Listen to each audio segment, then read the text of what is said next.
Welcome to the 431st episode of the Jami Dulaney Plant-Based Wellness Podcast.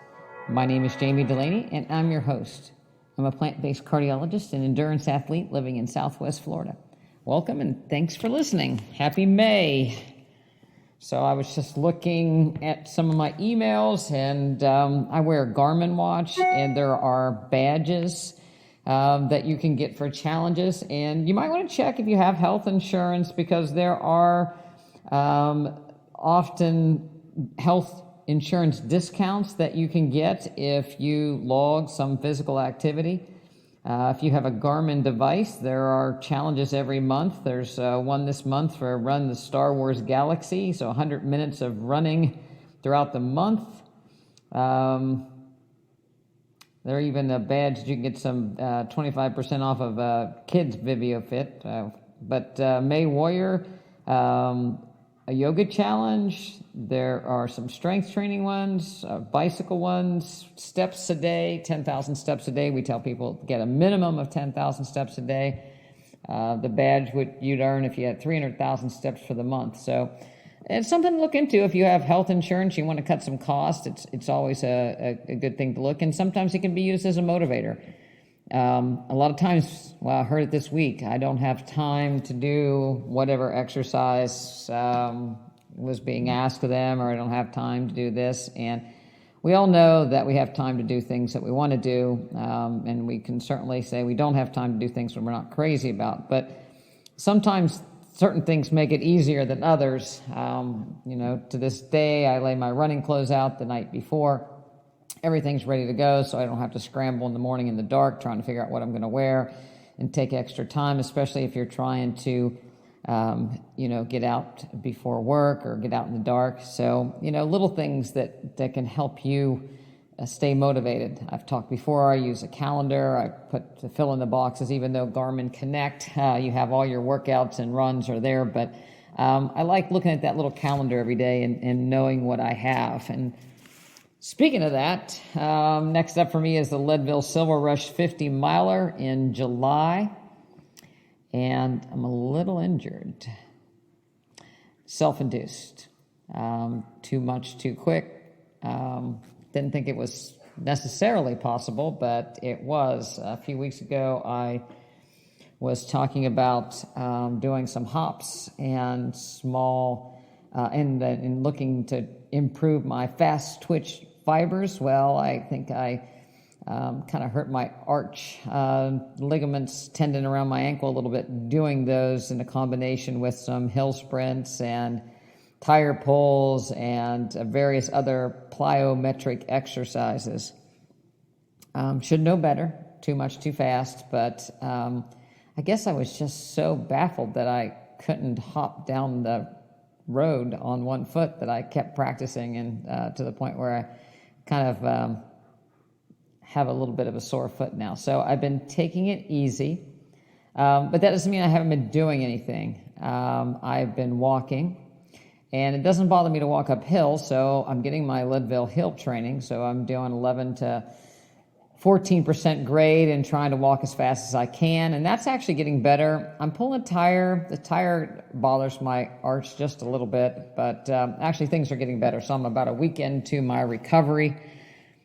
Step up my mobility. It's amazing how one thing starts to hurt and other things doesn't. Usually I have trouble with, my back being a little tight. I have to make sure I'm doing all those stretches, keep my back loose. My back's nice and loose. It's my foot that's tight. So I'm, working on strengthening, mobilizing, rolling, thumping to get my calf muscles loose, to get that arch, and to keep my ankle mobility. So I guess that's something that I'm going to need to pay more attention to. I have a rocker board or wobble board at work that I get on and float around in. That helps. I also have a power plate at the office that is like a total body vibration thing that may help a little bit, so I've been trying that as well. So a little ice at night if it's swollen. But I think I'm about 85% better. Ran a little further today. I managed to run 3 miles easy, gingerly, without much stopping, and then went to the treadmill to walk the rest and do my tire pull. So I think I'll be all right. Probably the rest was a little bit good, but we'll see. Plyometrics, for people that don't know, it's basically somewhat of a jumping or more force into things. So you may jump from one foot to the other, jump off of a step, and then rebound up. So it's looking to increase that isometric force into the ground to kind of build stiffness so that you can generate more force. So it's a good thing.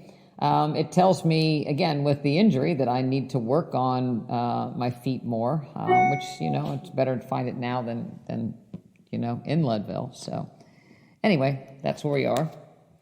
As far as the backyard garden, I am so happy to report that we finally have grown our own sapodillas. It's a white sapodilla. If you've never had it, you should look it up. You should find them. They are the closest I can tell you to, if you haven't had one, they taste like a brown sugared pear. Skin like a kiwi, but you can actually eat the skin. And the inside is kind of brown. There's 2 or 4 seeds in them, but really soft, very, very, very sweet. And we're kind of happy to find out that the tree is is a variety that'll actually produce fruit almost all year round now. So there's still a few growing left to pick, and there's some small ones starting. So I'm really excited about that. I looked out today, and there might be the beginning of a banana flower. I'm not quite sure, but I'm hopeful. So that's exciting. Mango season was kind of taken away by Hurricane Ian. Our trees were pretty much pummeled. They're coming back, but not enough to fruit. We have one little tree that was actually had a lot of mangoes on it, more mangoes than leaves probably. And then we had a big windstorm here a week or so ago, and pretty much blew all the fruit off, so we have 2 mangoes hanging, so that's kind of sad. Garden, tomatoes, got a giant pepper tree going on or pepper plant going on my tower garden with just jalapeno peppers hanging everywhere, so that's really good. I actually fermented some of those this week, so if you, again, fermented vegetables are great for your gut microbiome, so I sliced them up and did a combination of heated up some salt water and poured the peppers over that and let them sit out for 2 or 3 days. So they've got some nice heat. I actually tried some of my previously pickled okra. I thought it might be bad, but they're delicious, and they've been sitting in jars for quite some time. So that's all good. So, anytime you get a chance, if you have leftover cabbage or any kind of vegetables, carrots, whatever you have, instead of, before they get too old, go ahead and ferment them into jars, and have your own pickled relish or pickled vegetable that can be great for the addition to salad. So if you have some pickled vegetables along with some sprouts and some greens, it's the makings of a great lunch. After talking to the sprout guy, I really enjoy sauerkraut on my salads as well. Again, another source of probiotics. So we can always make our gut microbiome better. It doesn't take that long to make some of these things, so give it a try. Don't have to have any particular talents, just a couple mason jars and a little time at the kitchen counter chopping. While we're on the topic of our gut microbiome, one thing that people probably don't associate mushrooms with is actually aiding to improve the gut microbiome. Mushrooms do a lot of things. I've talked as far as their anti-cancer benefits with regard to breast cancer, but mushrooms also have been shown to have anti-neoplastic or anti-cancer benefits when it comes to glioblastomas, lung cancer, leukemias, breast, liver. So just about any cancer can be benefited by taking in mushrooms. The cordyceps mushroom, so typically we get mushrooms, people see portobello mushrooms, either the big ones or baby portobello mushrooms. One thing I learned recently was that the little button mushrooms are just the precursors to the baby bellas and the like. So they just are grown bigger for the most part. There can be different varieties, but for the most part, they're very, very similar or the same variety, just grown bigger. It's easy to find, or I guess a lot of stores will have, the shiitake, maitake. We can get not turkey tail, but we get oyster mushrooms. There's a store around here we can get lion's mane. Lion's mane mushroom has been shown to have be very good for brain health, and actually has been shown to slow the progression of dementia in early Alzheimer's patients. So lion's mane mushrooms is something to look into. The other one that I like to use, different, mushrooms, different flavors, use them for different things, but the king oyster mushrooms, I recently got some that weren't giant, they were kind of medium size, and we actually breaded them, and with a panko, well, actually it was more of a cauliflower crisp, and marinate them a little bit and put them in the air fryer, and they were really good as a side dish. But you can use the lion manes, are very meaty. If you chop, not lion manes, I'm sorry, the king oyster, cutting them short ways, they kind of look like a scallop. You can use them kind of to sub in as a calamari. So it's all about the seasoning.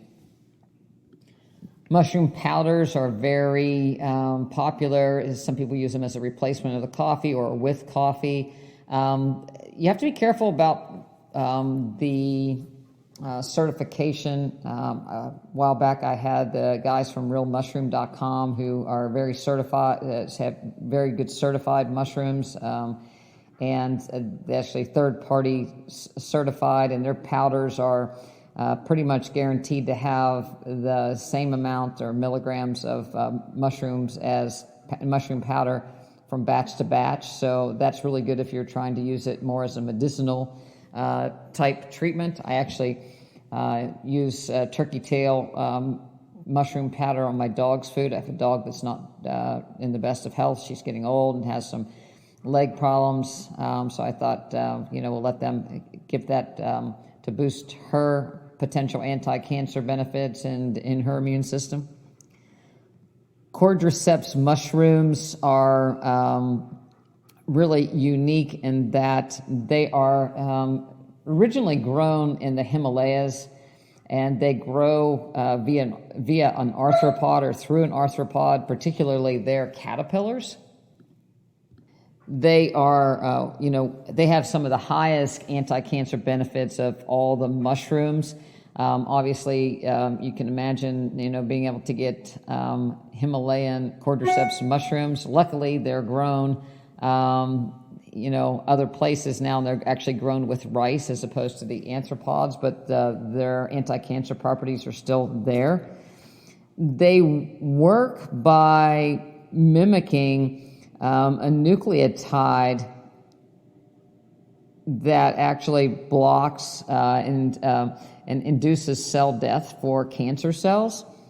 They also block several other pathways that are not unlike chemotherapeutic drugs, such as kinase inhibitors and GSK3B, various different drugs that are thousands of dollar drugs out on the market. The cordyceps mushrooms have some of these properties. So they block growth factors for the tumor cells.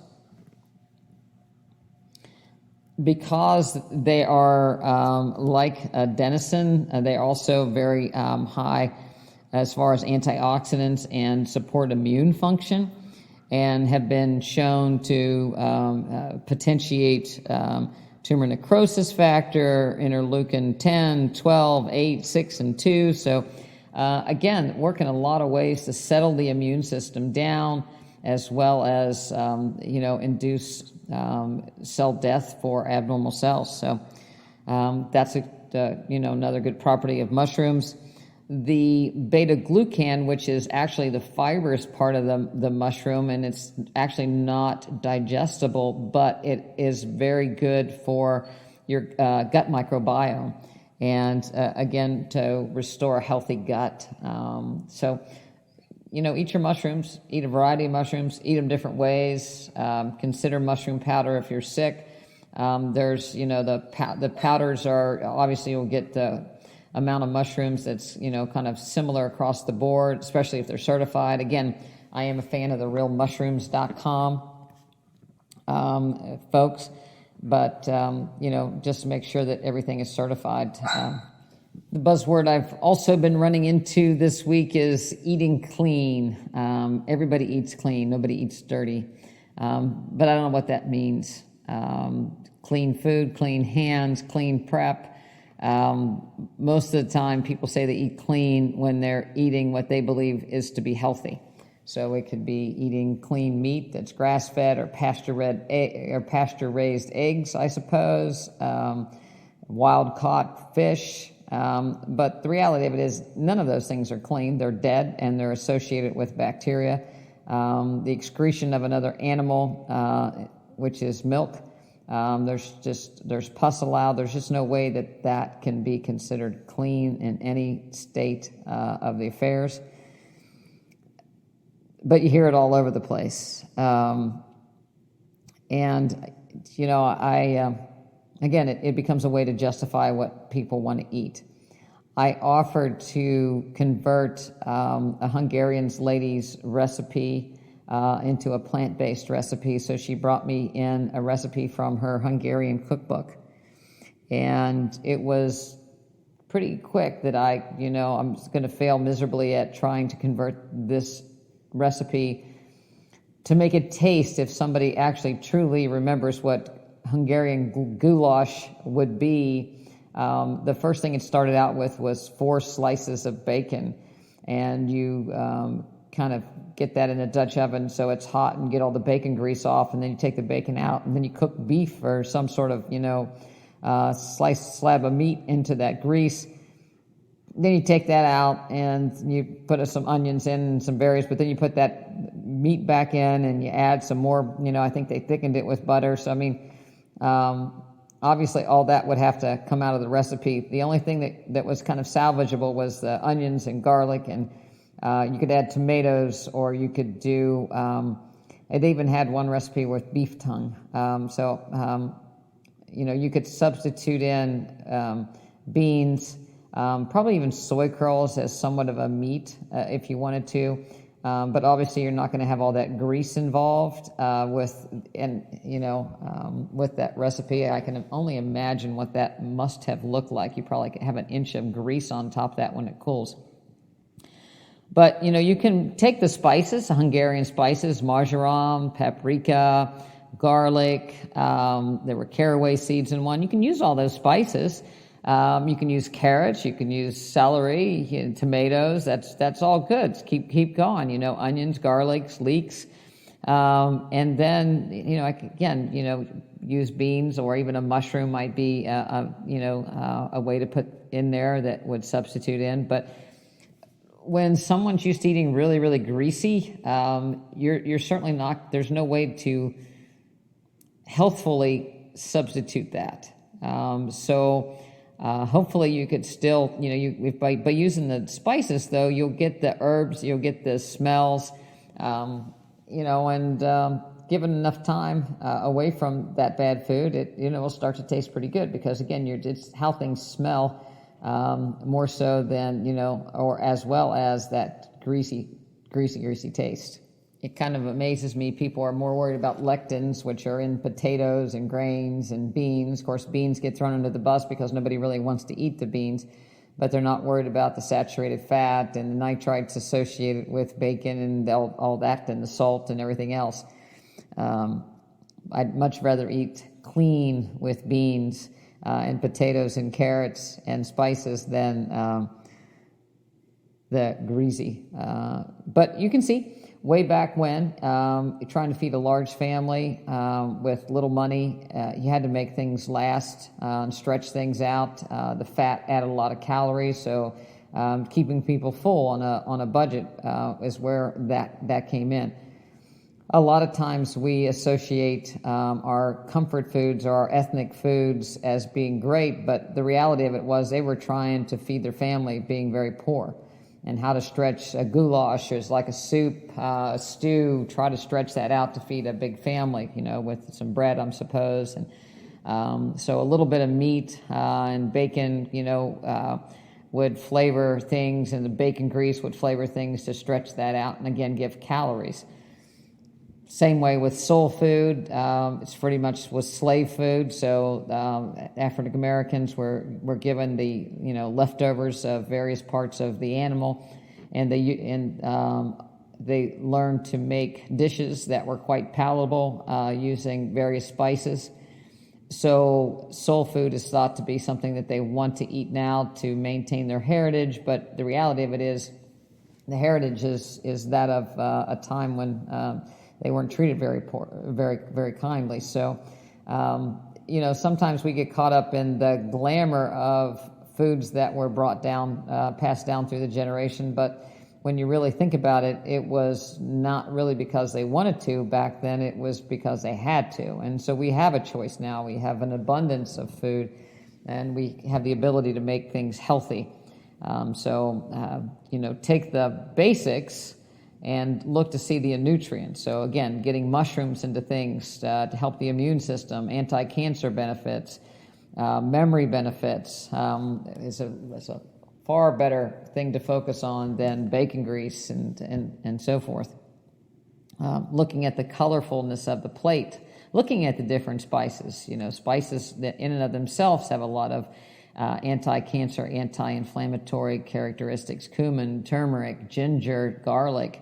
All have a lot of medicinal type properties that, and if you can get the herb itself, that's great. Fresh garlic, better than, powdered garlic, but however you have to get it, using those spices can also help the nutritional profile and benefits of your dish. I had a bit of a challenge this week. An elderly patient came into the practice wanting to get better medical care. And our practice is aimed at providing great medical care, but also nutritional care and movement in order to get people off of their medications and to allow their bodies to heal. And so some people aren't quite ready for that.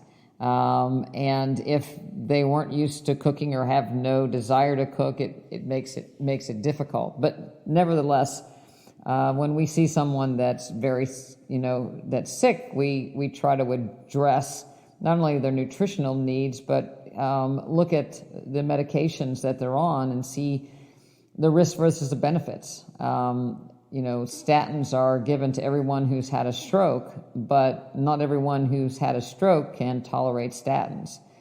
And the hospitals get reimbursed by Medicare if they discharge a patient that's had a stroke on a statin. But if you have kidney disease or liver disease and you're given a statin, it might make those conditions worse. So while your cholesterol may be lowered and perhaps you might have a little bit lower risk of a stroke, but minuscule, especially when you get to the age of 89. There are no studies looking at people in their 80s and above in statin therapies over time. There's just not enough data. But we do know that they have the potential to make kidney, liver function worse and increase the risk of diabetes. So we can take someone that's not doing very well and make them a lot worse with the choice of some medications. And that's kind of what I saw this week. So someone reflexively not only had somebody on this statin that had kidney and liver problems, but they upped the dose after hospitalization.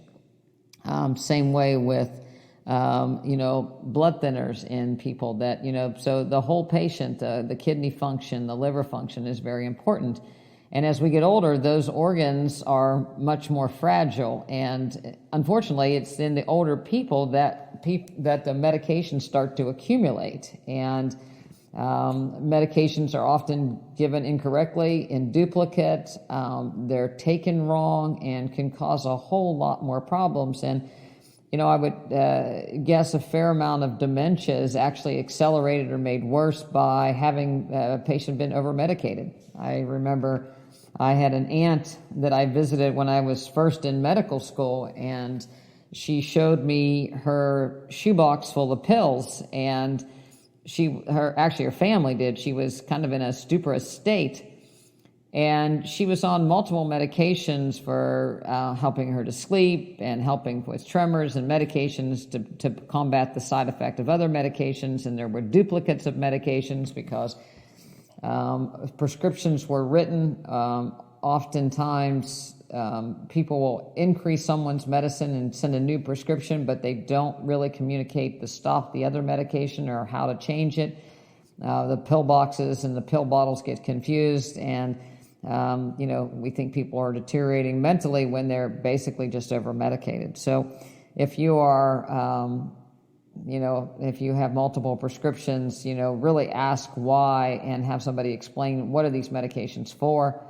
Look at the dosages, look at the bottles. If you have a loved one that you're putting the medications out for, again, be their advocate. Make sure that there's not duplicate medications right on the bottles, not taking. Separate them out, putting them in a cabinet, medications that are no longer in use. Because it can be, again, it's a giant problem. When people try to sort this out, now pharmacists are given the ability to prescribe medications. So if people come in with a symptom, they can be given medication. And again, nobody really knows their labs or what the rest of their body's like. They're just treating a symptom with a medication that may have other symptoms. I guess it's good for the pharmaceutical industry because multiple medications means more money. But the reality of it is, we spend most of our time trying to get people off of their medications. And, this particular person, we were able to stop things, and then we'll reassess her function, and hopefully we can get, improvement in her kidneys and liver. The other thing that we have to look at is nutrition and the role of nutrition in liver disease and kidney disease. With the medications, most of the medications, your medications, everything is filtered either through the kidneys or the liver. So a lot of the medications are filtered by enzymes in the liver, and the liver may not be working so good, and the medications, just the number of medications build up on them and cause the liver problems, or may be toxic to the liver or toxic to the kidneys. But nutrition also plays a role when you have someone that already has issues. Animal protein accelerates kidney failure in people that already have what we call renal insufficiency or abnormal kidney function. So the more animal protein that they're exposed to, the quicker their kidneys will deteriorate and the higher the risk of needing dialysis. It's not intuitive because we think if somebody's losing protein through their urine, that they need more protein in through the top, but it's kind of like the person, sucking water up through a shop vac and the water coming out the other end. You don't really get anywhere. Or you're trying to mop up the floor when the water is running over the sink. Putting more protein in, protein's a giant molecule that puts a lot of pressure on the kidneys. If you think putting pressure on a net that has holes in it, just more and more, the holes continue to get bigger the more protein that you put in. So actually decreasing the protein in the diet will actually help the kidneys to be able to heal some of those holes, and you can actually decrease the protein that's being filtered through the kidneys, or decrease the protein that are actually end up in the urine. So, it was a shock when I, met with these people because, they thought weight loss was a good thing. The person actually was put on an intermittent fasting diet to lose weight, and they did lose weight, but at the expense of poor nutrition and constipation and more medications and higher protein and worsening kidney function. Unfortunately, the person hadn't been told. They had labs ordered by their former physician, but nobody called to tell them what the labs were. So a lot of times people's abnormal labs are followed, so to speak, but they're not intervened upon or communicate it with the patient, because I guess people think there's nothing to be done. Somebody's old, they have poor kidney function, oh well. But there is a lot we can do to improve kidney function, and we've seen it reverse in our office in numerous people. So don't give up if the kidneys aren't working right, the liver's not working right. It's, again, you got to take the stress off of them. So if you're expecting your liver to get better in the face of having to metabolize a bunch of different medications, it's probably not going to work. If you're expecting your liver to get better when you're eating toxins, eating more heavy metals, eating high-fat diet that causes the tubules to get blocked with cholesterol and stress the gallbladder, or even if you don't have a gallbladder, you can see how everything kind of snowballs and everything gets worse. Doesn't have to. The other thing is very toxic and can actually bring on dementia, or be the straw that breaks the dementia's back, or the camel's back, so to speak, with regard to dementia, is anesthesia. We think that either MAC anesthesia, which is a form of anesthesia that's short-acting, that doesn't suppress respirations to the point that a person needs to be on a ventilator, that's a safe and effective anesthesia. It's given for colonoscopies, cataract surgery, cosmetic surgeries. But we know that, anytime you stop brain function or you deal with, they all have amnestic effects, so people can't remember right away. It can accelerate dementia in people. And certainly, more aggressive forms of anesthesia that require intubation for major surgeries, such as orthopedic surgeries or abdominal surgeries or cancer surgeries, can be even worse on cognition. And there was a study published recently that looked at the 6-year cognitive decline after a major surgery. And, we've seen this in our practice before. Elderly people get hip replacement or knee replacement or whatever, and then post-operatively they're given narcotics for pain and the anesthesia, and they become delirious. They don't know where they are, and they're very, very confused. It can last for 48 hours. It can last for months, and sometimes the dementia doesn't clear. And, this is exactly what this study suggested, was that over a 72-month follow-up, 6 years, there was a 40% acceleration in the slope of cognitive decline. So that, again, a hip or knee replacement can make someone really accelerate with dementia, and it's not just for that time period, but it continues over a 6-year period.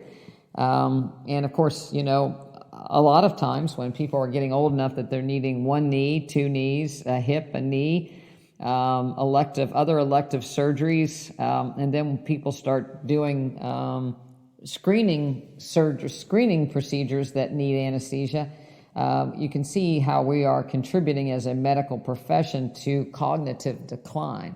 So if you get a hip replacement and then have a colonoscopy and cataract surgery in the same year, it can really set somebody up for dementia. There's been studies come out recently that show that the reality of it is a full colonoscopy does not save lives. Much different than if you do a fit test or other screening tests. There has been some increased survival with flexible sigmoidoscopies, which is just looking at the right side of the colon. Left side, descending colon. But again, to screen people that are 80, 85 that have no symptoms and we give them anesthesia is not a service for these people. So again, we have to individualize our medical care in this country and not screen everybody just because we can. Blanket statements aren't working. It clogs the system. We have trouble getting x-rays or imaging studies on people because so many people are getting imaging studies that are just screening imaging. People aren't looking at them just because because there's a protocol. So I think it's really important, again, if it's you or a loved one, that you ask why, and are the risk versus the side effects of the particular therapy or procedure, and look over time, what can you do? Less elective surgeries, more mushrooms may prevent significant dementia.